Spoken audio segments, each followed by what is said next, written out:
If you don't subscribe, use up. It's Vega Sports Talk, baby. Let's talk some sports. What is going on, boys and girls, he's and she's, days and its? It's your boy Keegan, back with another sports banger. Today, we're going to be jumping in to the mysterious and long-forgotten talent of big man Stromile Swift. Now Swift ahead of the pack. Stromile Swift throws it down. Stromile Swift was born November 21st, 1979 in Shreveport, Louisiana. With a listed height at 6'10" and 220 pounds, he was a very athletic and explosive power forward. After becoming a McDonald's All-American, the very slim yet athletic pogo stick of a 6'10" big man would end up at LSU, where he led the Tigers to a successful NCAA tournament run. Swift shared the team with two other future NBA players, Jabari Smith and Ronald Dupree. Swift was the man though, averaging 16 points and 8 rebounds as a sophomore on 61% shooting, mostly because he loved dunking. Swift would come into the NBA as a number 2 overall pick, and I think he gets forgotten quite a bit. Picked during that disaster of a draft in 2000, which produced some nice players, but the lottery selections were a mess. He came in as a project type. Just as the league was gaining more confidence in taking projects fairly high in the draft with the success of Dirk Nowitzki after his own rough rookie season. Stromile was drafted by the Vancouver Grizzlies and was given every chance to succeed. The Grizzlies, despite being absolutely awful, had given Swift all of the patience they could afford him. In fact, he was the last player to have played for the Grizzlies once the team left for Memphis. He would start a few games but couldn't quite beat out Bryant Reeves, Vancouver's very first draft pick, who was now quite overweight and saddled with neck and back problems.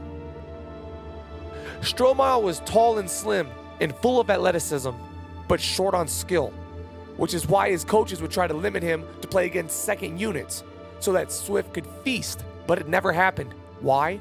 Because Stromile loved to dunk, and he loved to go for big highlight reel block shots, and he didn't like to do anything else. As he was trying to carve out a place in the league, he would attempt to play like a normal player, but then he was invited to the 2001 dunk contest where he placed 4th with some fairly mediocre dunks. You may have noticed he acquired a nickname in the dunk contest, the Stro Show. Stromile would spend the rest of his career trying to give everyone the Stro Show, and it turned him into kind of like a joke.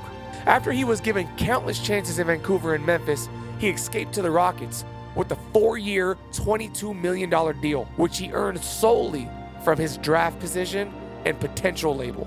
Swift will continue to come off the bench to deliver the Stro Show as he would chase guards and try to block them as hard as he could, and then point in the air on the other end and end every possession with an attempted alley-oop.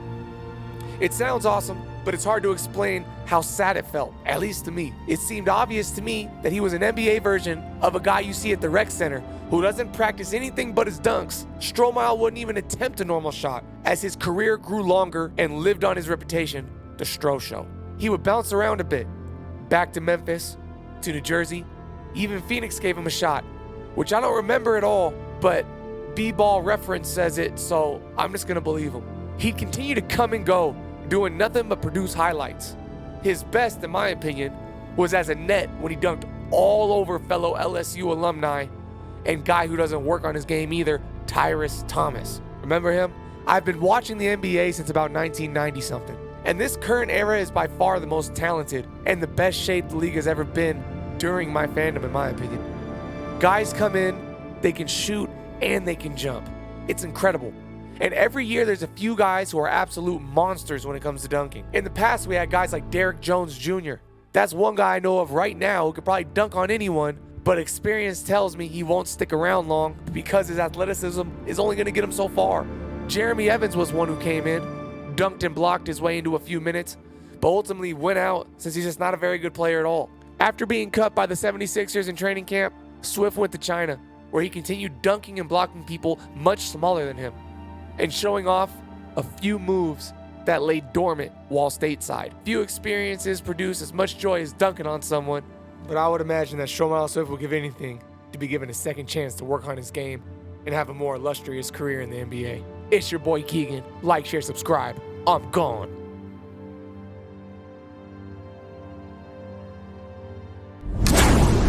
Don't make me beg you to subscribe. Hit that like button. Share this.